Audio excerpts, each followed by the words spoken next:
Hi everyone, so it's really late in Bali, but I've been doing a lot of work since arriving about 2 days ago. It's been really overwhelming feeding all of the street dogs, seeing all of the work that still needs to be done. We don't have enough food for the street dogs. We don't have enough money to really vaccinate them.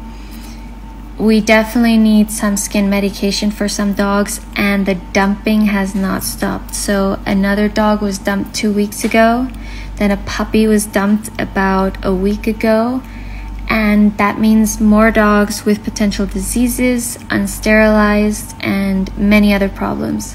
I will try to share some videos now and keep you updated in the next couple days.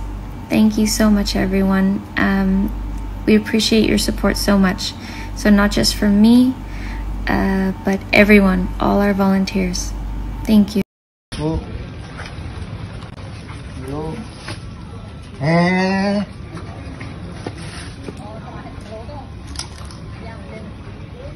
Ladies first.